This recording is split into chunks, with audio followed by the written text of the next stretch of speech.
Bien, en la clase de hoy vamos a ver los efectos del tubo de rayos X, los efectos que se producen dentro. La clase anterior vimos cómo estaba constituido, cómo era su estructura. Hoy vamos a ver los efectos. Nos retrotraemos a lo que habíamos hablado del cátodo. Y dijimos que el cátodo básicamente son dos filamentos. El material es tuxteno, de hecho acá puse un átomo de tuxteno, contenidos en lo que es una copa de enfoque. ¿Sí? Que la tiene acá, dice cápsula enfocadora, que es lo mismo. Entonces, básicamente son dos alambrecitos contenidos en esta circunferencia que se va a encargar de focalizar. Después vamos a ver qué es lo que focaliza. Pero fíjense que son dos alambrecitos, ¿sí? Uno más finito y más corto, y el otro, el que está al lado, que es más largo y más grueso. Esto es lo que conocemos en radiología como foco fino y foco grueso, ¿sí? Entonces, foco fino, foco grueso. El foco fino, bueno, de paso le sacamos flechitas. Este va a ser el foco fino y este va a ser el foco grueso.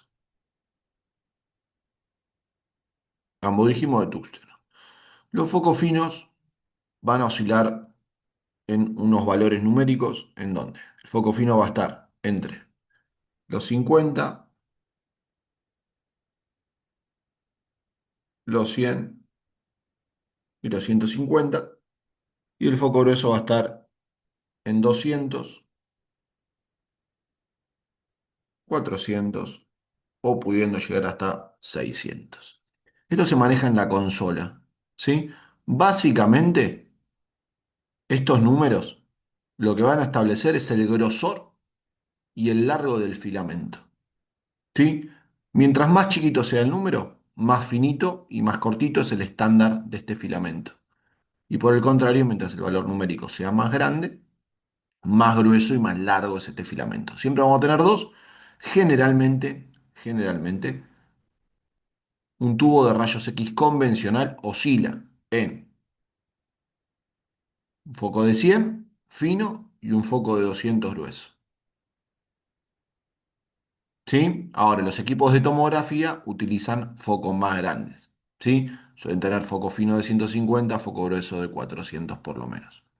Entonces, y los equipos de odontología tienen foco fino de 50. Entonces, por eso hablamos siempre de un rango, ¿sí? De filamentos, de grosores y de espesores.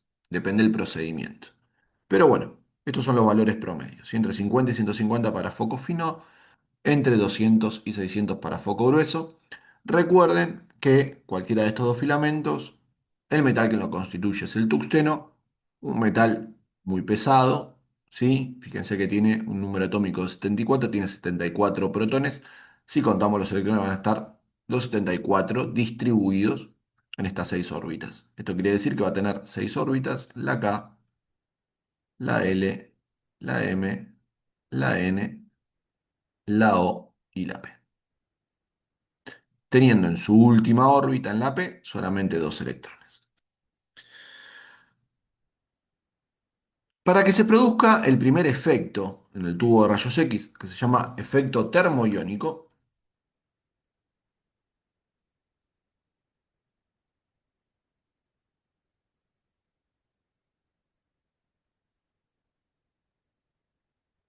que como su nombre nos indica, es la ionización que se van a producir en los átomos de tungsteno, ya sea del foco fino o del foco grueso. Recuerden que nosotros vamos a seleccionar uno. O vamos a trabajar con el foco fino o vamos a trabajar con el foco grueso. Entonces, es la ionización de los átomos de tungsteno, ya sea del foco fino o del foco grueso, previo a que yo lo haya seleccionado, a partir de la corriente eléctrica que los va a estimular.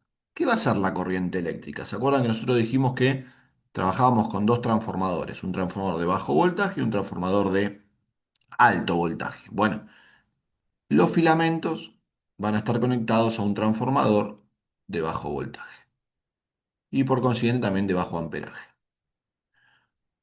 Se va a enviar una corriente eléctrica de un voltaje promedio entre los 10 a los 15 volts,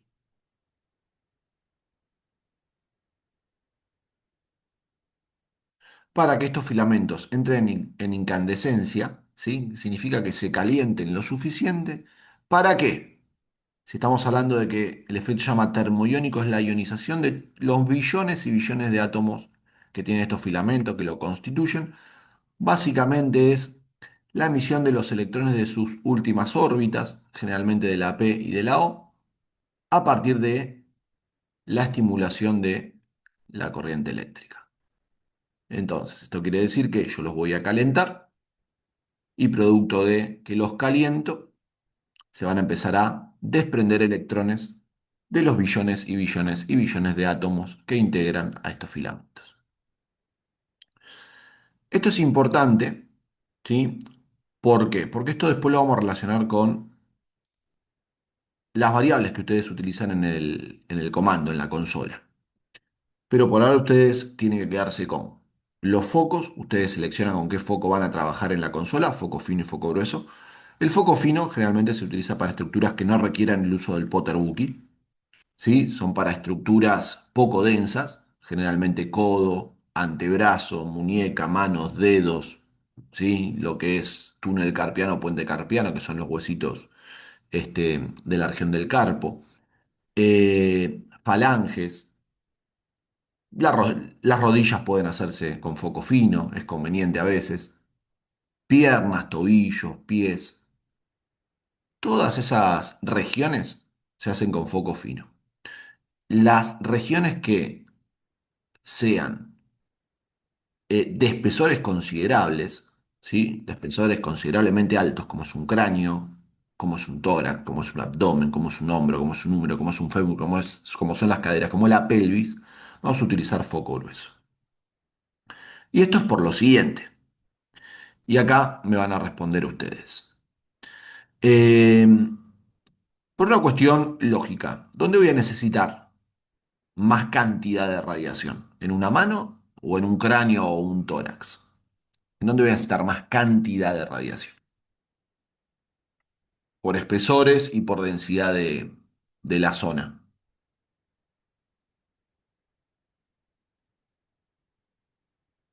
¿Alguien que me responda?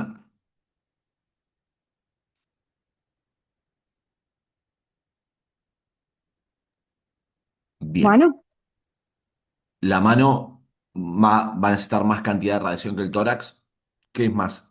¿Qué es lo que tiene mayores espesores? Y está constituido también por tejido óseo, aparte de lo que es la silueta cardíaca, que es un músculo bastante denso. Si la cámara del corazón tiene un músculo cardíaco bastante denso, pero por espesor, si vos mirás de perfil, ¿qué es más denso y qué tiene mayores espesores? ¿Una mano o un tórax? Si yo mirá la manito de perfil, el el, espesor. tó- ¿Cómo, cómo? el tórax entonces. Claro, No, tórax. Si vos mirás un tórax de perfil, suponete que va a tener, no sé, 20 centímetros de espesor. Si vos mirás una mano de perfil, que va a tener 3 4 centímetros de espesor. Entonces vos, lo mismo un cráneo, lo mismo una pelvis. Entonces, vos vas a necesitar más cantidad de radiación por espesor y por tejido que le constituye a, a los, al área que querés radiografiar, en este caso el tórax. Vas a necesitar más cantidad de radiación en el tórax que en lo que es una mano. Eh, Eso quiere decir que vas a necesitar más cantidad de radiación. Por una cuestión obvia y básicamente de la cantidad de átomos que constituye este filamento, que es más cortito con respecto a este, que es más grueso, cuando yo caliente siempre el filamento más cortito, como tiene menos cantidad de átomos que el grueso, porque es más cortito, me va a generar mucho menos desprendimiento de electrones que el más gruesito. Por cada electrón que yo desprenda, que yo libere, me va a producir al menos un fotón de rayos X. Esto quiere decir que en una estructura como un tórax, que necesito mucha cantidad de rayos X, voy a necesitar utilizar el foco grueso para poder desprender más electrones y para que cada desprendimiento de algunos de estos electrones, me forme al menos un fotón de rayos X. No quiere decir que todos los fotones de rayos X que yo cree en el tubo sean diagnósticos, sean útiles, pero cada electroncito al menos me va a producir uno. Después vemos qué tipos de rayos X produce el tubo. Pero mientras más yo libere, más cantidad de rayos X voy a producir. Entonces, esto va a estar supeditado principalmente por el espesor y por el tipo de tejido que constituye al órgano. Entonces, como el espesor de una mano es finito, puedo usar un foco fino. Ahora, como el espesor de un tórax es muy grande, bueno, voy a tener que usar un foco grueso porque voy a necesitar más cantidad de radiación. Generalmente va de la mano la utilización. Perdón, estaba entrando gente. Generalmente va de la mano el uso del foco grueso con, a la par, la utilización del Potterbuki. ¿Sí? Porque suele utilizarse foco grueso en estructuras muy densas y suele utilizarse Potterbuki para mejorar el detalle en la radiografía. Entonces suelen ir de la mano. Bien. Entonces, nos retrotraemos al concepto de efecto termoiónico. Es el desprendimiento de electrones de los filamentos catódicos, constituidos por tuxteno, ¿sí? Es un metal muy pesado, y producto de que este transformador me va a calentar los filamentos, se van a empezar a desprender, se van a empezar a desprender electrones. Bien, esto quiere decir que para que se desprendan electrones, en este efecto termoiónico, va a haber una cantidad de tiempo, ¿sí? Va a haber un factor tiempo,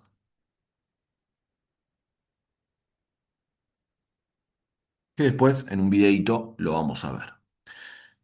¿Por qué? Porque nosotros estamos diciendo que conceptualmente el efecto termoiónico, ¿sí? Es la cantidad de tiempo que va a estar la corriente eléctrica interactuando por los filamentos catódicos, produciendo un desprendimiento de electrones. Entonces acá hay un factor tiempo. Esto quiere decir que mientras yo más tiempo deje a la corriente eléctrica interactuando con los filamentos catódicos, mayor desprendimiento de electrones voy a tener. Volviendo a la pregunta anterior, ¿dónde voy a necesitar más fotones de radiación? ¿En la mano o en un tórax o en un abdomen? Bueno, voy a necesitar más cantidad de electrones, como dijimos recién, en un tórax, en un abdomen. Esto quiere decir que al necesitar más rayos X, voy a necesitar desprender más electrones. Significa que acá el factor tiempo va a aumentar. Y a este factor tiempo lo vamos a llamar tiempo de exposición.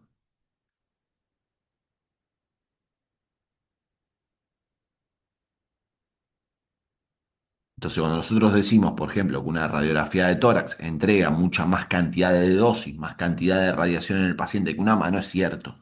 ¿Por qué? Porque hablamos de que el tiempo de exposición aumenta.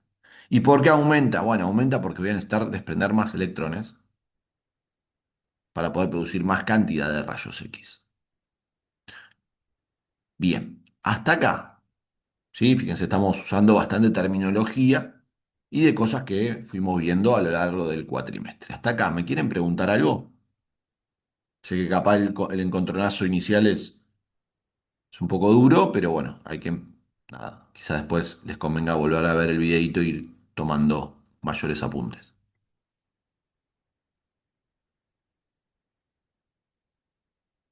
Bien, entonces, yo voy a estar calentando estos filamentos para desprender electrones. Eh, Estos electrones que yo desprendí se van a desprender a partir de mi primer efecto, el efecto termoiónico. Y nos vamos a ver el segundo efecto. Ah, esperen, me gustaría tocar un tema importante más también. ¿Por qué se liberan electrones de las últimas órbitas siempre? Porque tienen menos energía de ligadura, están menos ligados, ¿sí?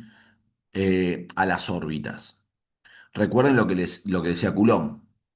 Coulomb decía que la fuerza de atracción o de repulsión de las cargas eléctricas, en este caso es de atracción, la fuerza de atracción es inversamente proporcional a la distancia.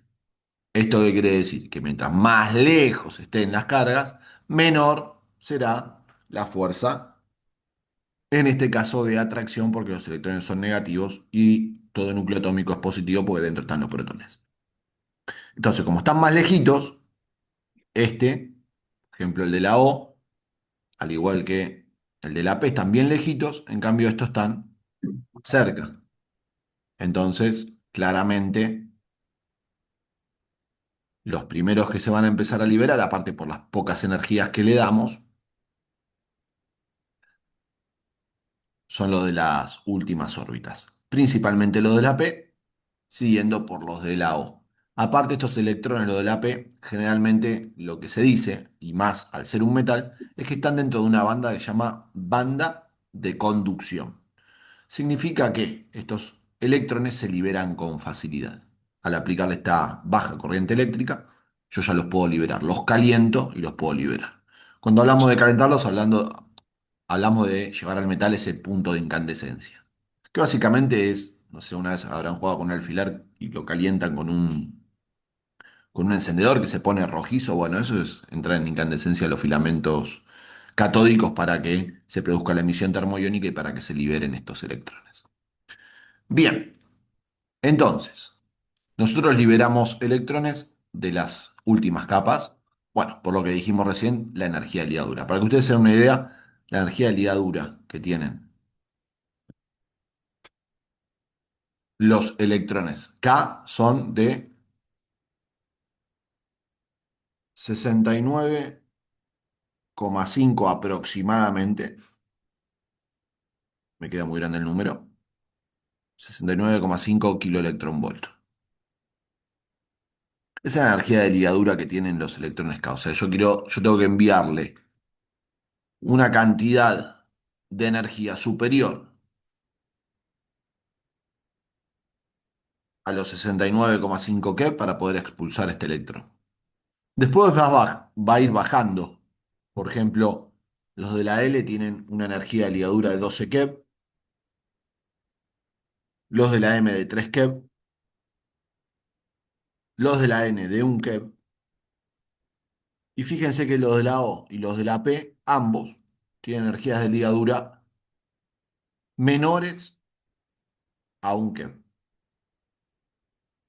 Entonces imagínense que yo para arrancar esto tengo que ponerle una energía 70 veces mayor que la que le pongo para liberar un electrón de la P o un electrón de la O. Por eso se dice que son electrones que están dentro de la banda de conducción, digo bien. Electrones que se liberan con facilidad. Bien, produje la liberación de electrones de alguno de los filamentos según haya seleccionado en la consola. Supónganse que seleccionamos el filamento fino y liberé un montonazo de electrones. ¿Sí? Voy a hacer algunos. Todos estos electrones que yo libero por efecto termoiónico, y de paso lo voy a poner acá. ¿Ven? Yo armo una liberación de electrones, armo como una masa de electrones. A esta masa de electrones, en física se la llama nube electrónica. Nube electrónica.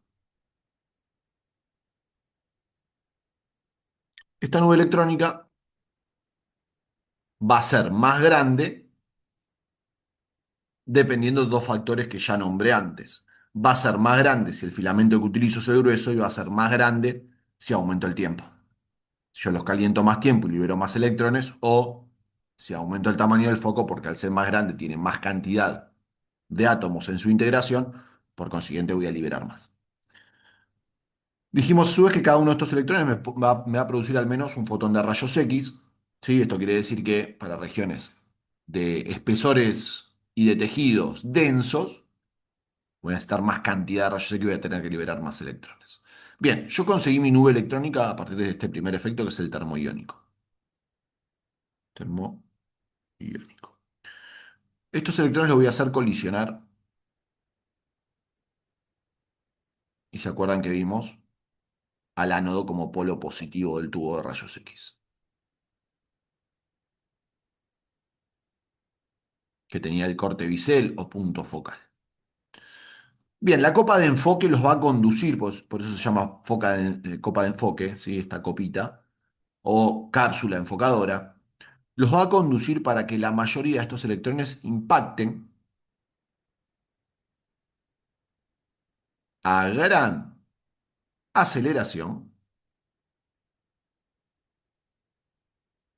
con el punto focal. El punto focal lo voy a hacer de otro color. En realidad son con los puntos focales. Bien, los conduce para que impacten con gran velocidad en este punto focal, para que puedan ir desde el cátodo hacia el ánodo. Voy a tener que utilizar mi segundo transformador que ya les había indicado en la clase anterior, que es mi transformador de alto voltaje.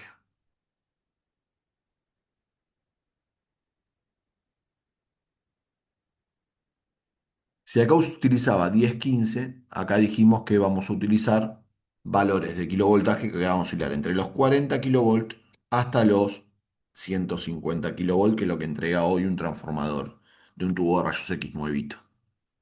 Fíjense la diferencia abismal para un efecto y el otro. Este segundo efecto se va a llamar efecto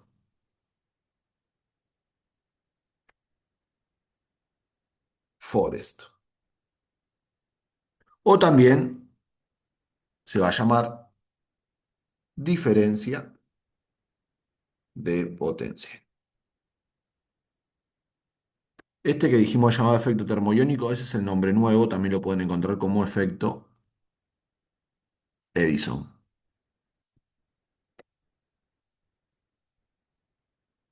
Bien, este segundo efecto, efecto Forest o diferencia potencial, básicamente es la aceleración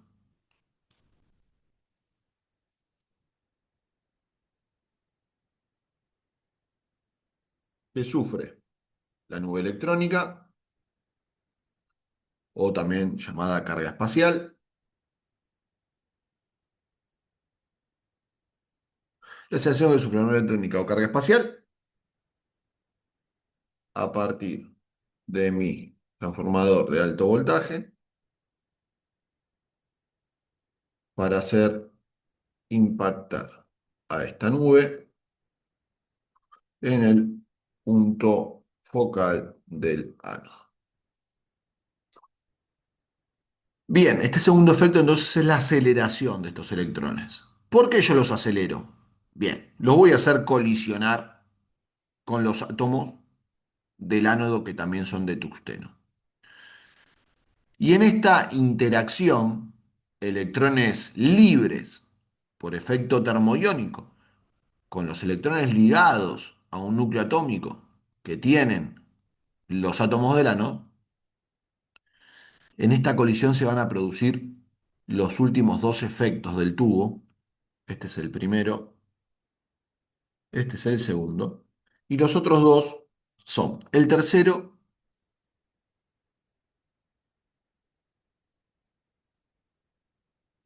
es el efecto Joule,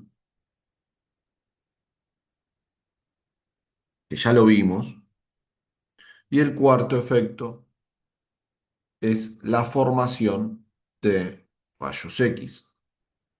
¿Quién descubrió los rayos X? Röntgen. Bien, Bueno, Röntgen. no sé si se pronuncia, si se pronuncia así. ¿Cómo? No sé si se pronuncia así, pero bueno, no sé. Sí, sí, sí. Röntgen, bueno, Wilhelm, algo. Röntgen. Röntgen. Sí, la O lleva, vienen los puntitos, lo que es la diéresis. No sé ponerlo con la compu, así que lo vamos a dejar ahí. Eh, perdón. Ro, Röntgen. Ahí. Lleva solamente una sola E. Bien, él es quien descubrió los rayos X. Entonces, el efecto, ¿y el efecto Joule qué era?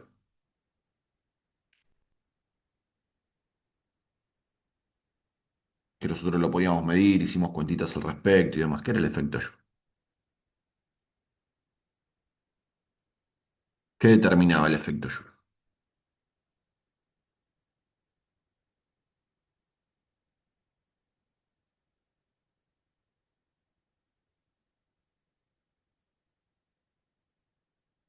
¿Nadie se acuerda de lo que era?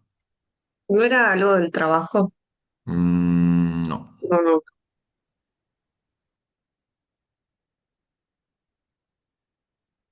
El efecto Joule decía que toda corriente eléctrica que circula por un material conductor irreversiblemente, ¿qué hacía cuando pasaba con un conductor irreversiblemente? ¿En qué se transformaba esa energía cinética? En calor. Exactamente.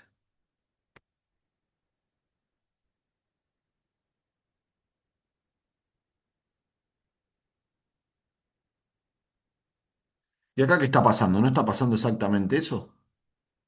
Acá no tenemos electrones libres en movimiento, esto es una corriente eléctrica.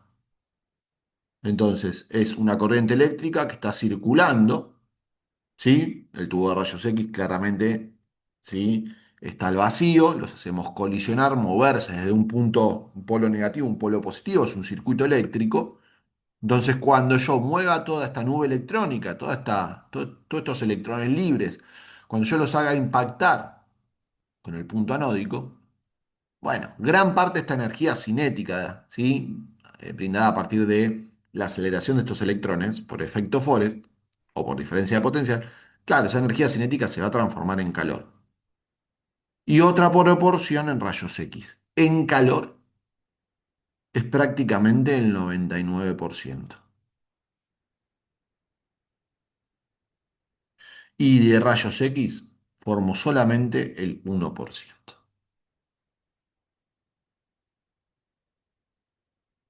Entonces, todos estos efectos, todo lo que yo hice y cómo diagramé el tubo es simplemente para poder producir un 1% de rayos X.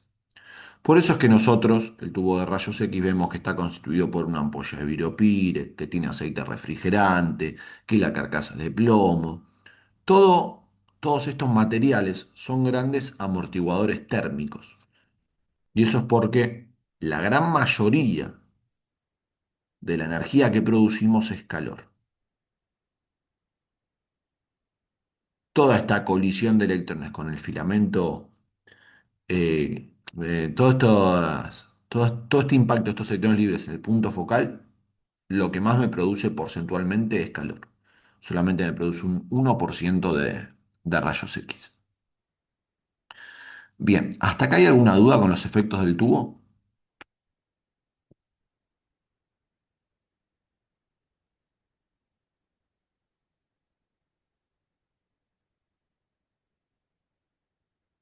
Bien, vamos a, No, creo que no. bien, vamos a ir cerrando esta sesión y armo otra.